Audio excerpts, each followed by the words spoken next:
This is a presentation on how to select a vendor for an electronic health record system. When trying to decide which vendor you want to select, following this simple 7-step process is very useful. First, you must invite stakeholders to participate. People you want to include are all members of the healthcare organization. It is very important to include all of these vendors. In the second step, you should conduct one-on-one interviews with each and every chosen person. These interviews are of great importance, and the questions asked during these interviews should be brief yet directed to achieve the answer you are seeking. During these one-on-one interviews, you should find out the interviewee's attributes to a good electronic health record system, and then you should arrange the attributes in a hierarchy fashion. Once you find out the different attributes, you try and rate the attributes on a 100-point scale. Once you rate individual attribute levels, you should arrange all the attribute levels from least important to most important. Third, you should invite interviewees to a meeting together so they can revise the consensus model that was found from the one-on-one interviews. Fourth, you should construct an overall consensus among the group for the scoring levels. Fifth, you should then discuss the major differences, not the actual rated numbers, and then you re-rate them. Sixth, you should measure the vendor's performance against the final consensus of the group. And lastly, you should document the whole procedure, like who participated, the group's consensus on the attributes, etc.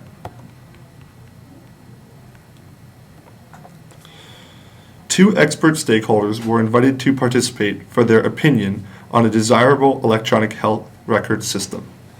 They judged the system on their 4 attributes they most look for in the system.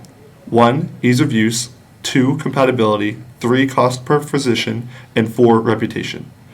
As you can see in the table, the first stakeholder said regarding ease of use that the best electronic health record system would input data within 2 minutes.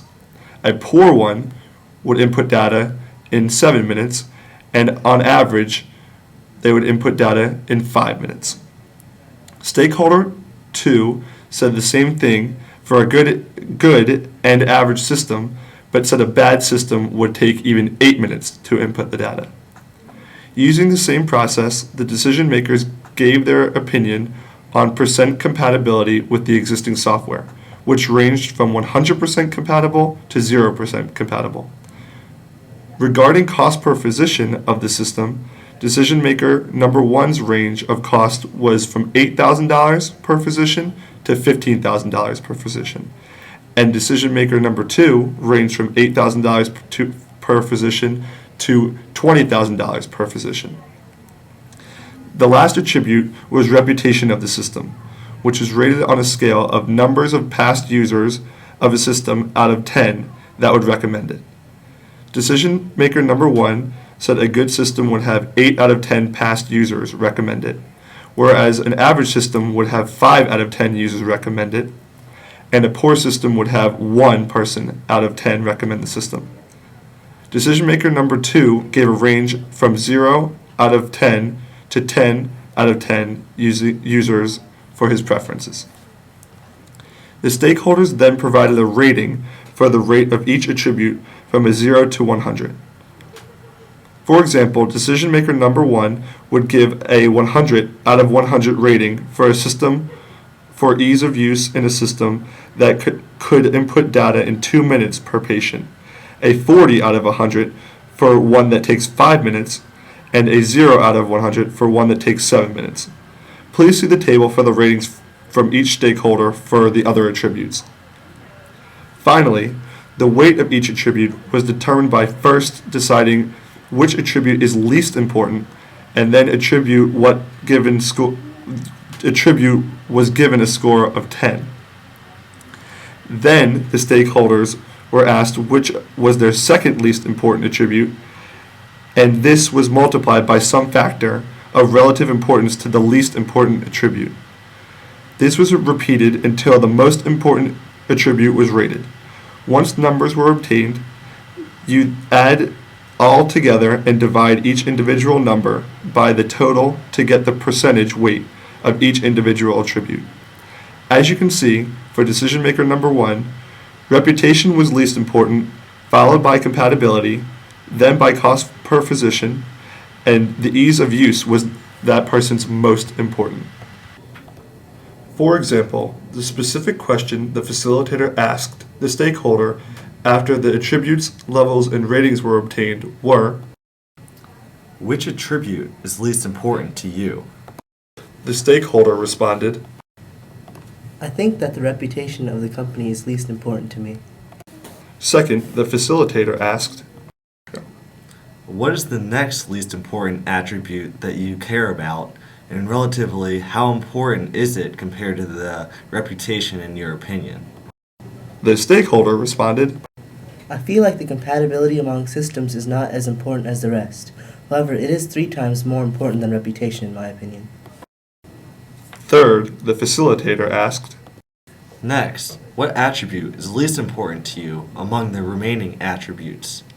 Can you explain it to me in terms of relative to compatibility? The stakeholder responded, I feel like the cost is important, but not more important to me than ease of use. I think that the cost is 2 times more important than compatibility. Lastly, the facilitator asked, So the ease of use must be your most important factor. How much more important is ease of use to you than the cost? The stakeholder responded, I feel like the ease of use is extremely important. In my opinion, the ease of use is 3 times more important than cost per physician. Once the numbers are obtained, you can calculate the weights. Finally, once all the one-on-one interviews are complete, the group is asked to join together and eventually come to a group consensus on the important attributes and their weights, levels, and ratings. Depicted here is the consensus between the 2 stakeholders. These numbers were found by taking the differences and the similarities found amongst the different stakeholders after their initial ratings. Once a final consensus is made among the stakeholders, you should then calculate which vendor that you are considering is best for the organization or the stakeholders. You do this by collecting the actual ratings for each vendor that you are considering. Here we chose to decide between vendor A, which is GE Healthcare, and vendor B, which is Streamline MD. Once you obtain the levels for each attribute for each vendor, you must determine the rating. You then can calculate which vendor is better by multiplying each attribute's weight, which was determined by the consensus group, by rating that you have given it, which is based on the level of the attribute. Then you must sum each of the numbers together for a final score. The higher the outcome of the calculation, the better the choices. GE Healthcare is the best decision because it has a score of 76, which is higher than Streamline's 56. There are several lessons that we can learn from the consensus development process. First off, we find the value of vendor selection. When an organization is about to invest potentially millions of dollars into an information system, an organization will want to take the time to investigate which vendors fit the individual and group decision makers' top attributes. In this case, GE Healthcare is a better vendor when all the attributes are quantified. This brings us to the next lesson, the value of quantification. Each organization will value different attributes, and by quantifying these attributes, an organization can find the best vendor. Lastly, we see the value of conducting interviews before the general meeting because we can find the individuals actually think and eventually want without the influence of others.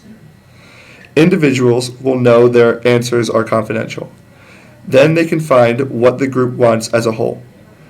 After looking at this information, it is very important that an organization goes through the consensus development process to select the vendor that best fits their attributes and will be the best investment.